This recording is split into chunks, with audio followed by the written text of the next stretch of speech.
Estem dins d'un Seat León convencional. A vista sembla un cotxe completament normal, sembla qualsevol unitat de gasolina, de dièsel, porta l'acabat Style i aquest a més porta bastants extras. Però extras que podem escollir realment amb qualsevol altra motorització. El cotxe és completament el mateix. Què té de diferent? Doncs les sigles TGI.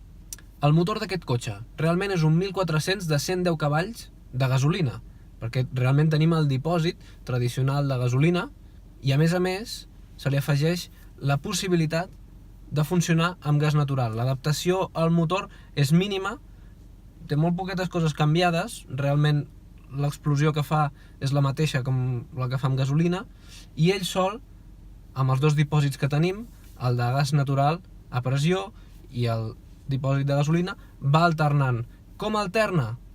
Doncs quan el cotxe està fred, primer tira de gasolina, i quan el cotxe està a temperatura ja circulem només amb gas natural. Mentre hi hagi gas a dins del dipòsit, ell funcionarà amb aquest sistema.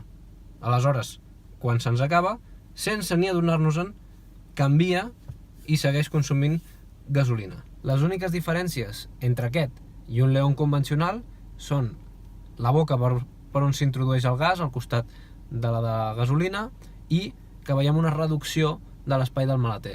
Seguim tenint espai per les maletes, però en algun lloc ha d'anar el dipòsit del gas. Les places de dintre el cotxe, totes les 5 places, cap d'elles veu reduït el seu espai a causa de la transformació. L'autonomia total que ens pot donar aquest cotxe, sense parar a repostar, amb els dos dipòsits plens, és de 900 km o fins i tot més. El que passa és que nosaltres possiblement preferirem, ja que tenim aquest cotxe, tirar de gas natural sempre que podem. Per què? Quins avantatges té? La principal avantatge, per lo que és més positiu fer servir el gas que la gasolina, és l'emissió de partícules. Cremar gas és molt menys nociu pel medi ambient que cremar gasolina o gasoil. L'altre punt positiu del gas és que el cost de circulació és molt més econòmic que si circuléssim amb gasolina. A dia d'avui, dia 28 de desembre de 2017, no sé quan mirareu aquest vídeo, però a dia d'avui el cost del quilo de gas és de 0,72 euros en les gasolineres que he pogut comprovar de l'àrea de Barcelona que sí que en tenen. En aquest cas eren dues gasolineres Galp. On més he trobat gas? Per exemple, aquest cotxe està a nom de Seat i tenen un contracte amb Gas Natural Fenosa. Aquest tipus de gasolineres, que en concret aquí n'he trobat a la zona franca, normalment indiquen que en aquestes gasolineres el cost del gas és un 25% menys que els combustibles tradicionals. En aquest cas vam repostar a 0,93 euros al quilo de gas. I aquí em direu, d'acord, està molt bé que ens diguis el quilo de gas, però què consumeix el cotxe?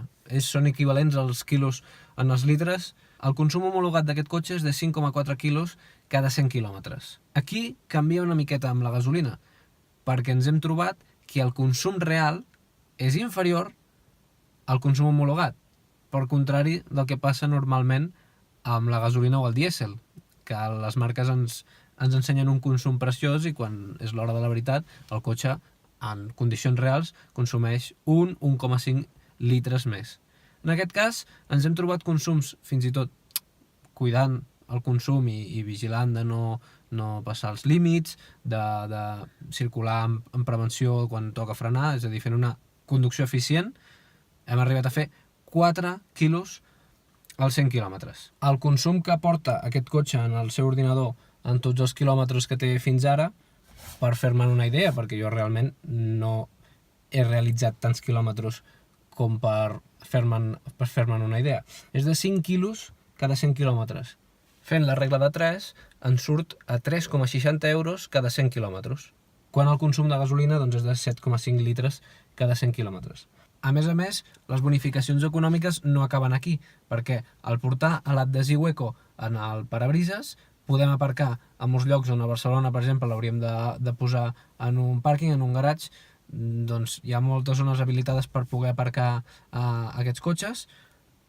Tenim la possibilitat d'entrar en els carrils BAO, el de la C58, per exemple, i a Catalunya tenim un descompte de 30% en els peatges tenim l'exempció de pagar l'impost de matriculació i a més el Pla Mobile, això us poden informar a SEAT, ofereix ajudes de 2.500 euros per la compra de vehicles com aquest.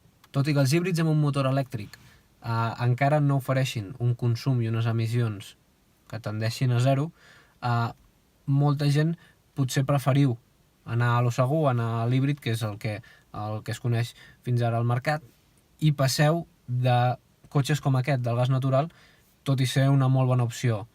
Possiblement teniu por a l'hora de la recàrrega. Doncs us he d'informar que a la Unió Europea s'està treballant per engegar una directiva que obligui a tenir una gasolinera de gas dins del territori cada 150 quilòmetres. El comportament d'aquest cotxe, el comportament d'aquest motor, tant sigui amb gas natural com amb gasolina, és completament igual que si portéssim un Seat León tradicional de gasolina. És el mateix motor i no heu de patir per rendiment.